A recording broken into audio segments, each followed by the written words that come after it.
So what we're looking at is 100 yards. About 2 feet in front of me I have a stake with some orange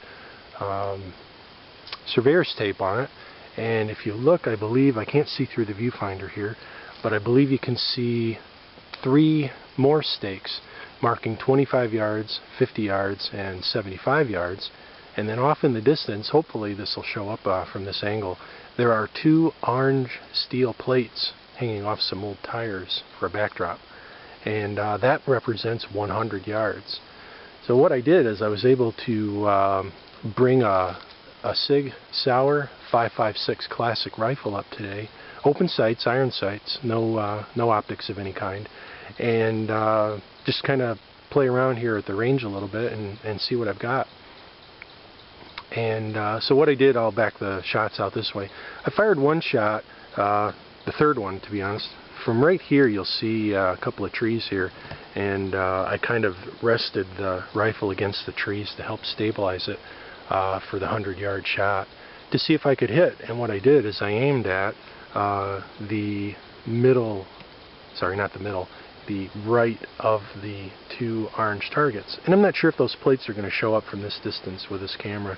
It is a cheap camera, but they're there. And as I move in, I'll explain a little bit more about what I did. So here we go. Lift up the old tripod. And the other thing, one of the things I thought I'd do is, it's not really possible to run too well up here. The ground is extremely uneven, especially with all the leaves on the ground. There are dead trees on the ground, and there are tons of dangerous things like these right here. I'll show you this.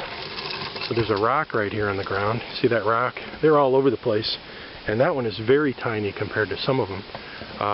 What I had originally done is I had marked off all of my yardages, roughed out with some old used tires that I had, and then I came through and I measured off an accurate 25 yards and staked it. So we're at the 25-yard mark now, and you probably can see a little bit out there to the tire mound and to the 100-yard mark. So we're, what, 75 yards away? Alright, let's take another quick trek here, and let me tighten this up so it doesn't, there we go. Alright. Some of these trees that we're passing by, I'm thinking I'll remove some of them. You know, it'll open this up for shooting. It'll make it a lot nicer. Oh, and by the way, speaking of rocks, so you see all these rocks right here. Run and gun here doesn't work too well. I've been kind of jokingly calling it walk and stalk because the terrain, I don't know if you can see how uneven this is in the camera, but right where we are right now, very, very uneven. Pretty dangerous stuff. And then right here's some more rocks at the 50-yard mark. So we're going to set the camera back down at 50 yards here, and we'll take another view out and see what we see. And I'm not going to zoom with the camera. I'm going to leave the camera on, oh, what do you call it? Full focus. I don't even know what the right terminology is. If we go off to the side here, my house is over that direction, and then a bunch of trees, and we can maybe see through the trees a little bit and across the valley. You can see a farm maybe off in the distance there. I'll notate some of this if I think it's of any interest. So this is all my property. Got about 20 acres of it. Here's some more of those rocks I was telling you about. Wait till you see these suckers. So again, run and gun for me on my property isn't really going to work too well. I'm going to loosen this up. There we go. There's a big old goonie right there. There's another one. Yeah, there were some cans, bottles we were shooting at I didn't clean up yet. We're now at the 25-yard mark, and 75 yards, really. And you can see my little tire backdrop that I'm working on, and eventually that'll be two tires minimum deep, and then I'll explain a little more detail when I get a little bit closer to it. Some of these trees, like this one here, is probably going to come down for sure. This is, to me, a useless tree. It's an evergreen, and there's so many of those around here. I just want to get rid of this one. All it's going to be for us for distance shooting is going to be shade, which we don't want. So we'll keep advancing here a little bit more. Now, one of the things that I'm going to do up here is I am going to try to set the pod down here. That'll work good. Alright, we'll get that centered.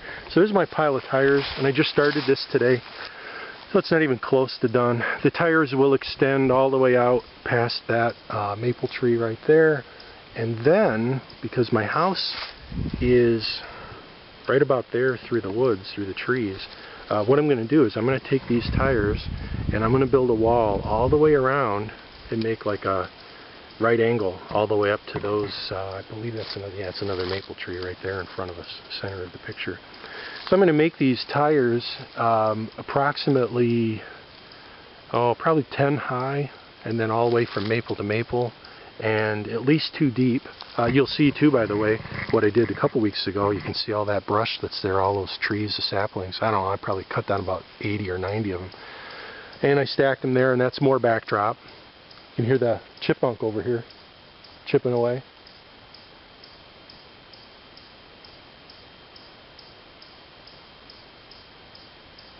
Yeah, pretty cool. Now this is a great place for deer and turkey. I generally see flocks of turkeys between 15 and 20, sometimes as much as 30, sometimes as few as 8 or 10, but usually pretty good amount of turkeys up here. One of the things I'm thinking of doing is somewhere along here. I haven't hunted in like 30 years, so it's been a long time, but I think somewhere along here, over that direction, I'm going to build a blind. I'm pretty sure I'm going to hunt in the next year or two. Very seriously thinking of turkey hunting this year. And when I was coming up here 2 weeks ago to work on the range here, beautiful tom, big old tom, flew in front of me. If I'd had a shotgun, I would have had my Thanksgiving turkey, and would have taken him out of season, because there's so many stinking turkeys up here. Wouldn't have missed one. But at any rate, he took off when I rustled him, scared him out of the brush there, and he took off, and I just watched him, let him go. Here's another view back down range. I guess I should say back up range, and probably can't see much of it. Kind of breezy today, hoping the breeze doesn't interfere with the audio quality. Not sure what that's going to be like. And okay, one last thing I wanted to show you while I'm up here. So now I'm going to move the tripod even closer. I got to tell you, anytime I talk about my shooting ability, I'm pretty honest about it. I'm not an expert, not law enforcement, not highly trained military, none of that. I didn't start passionately shooting until about 5-6 years ago, and quite honest with you, it came about because of the TV show 24.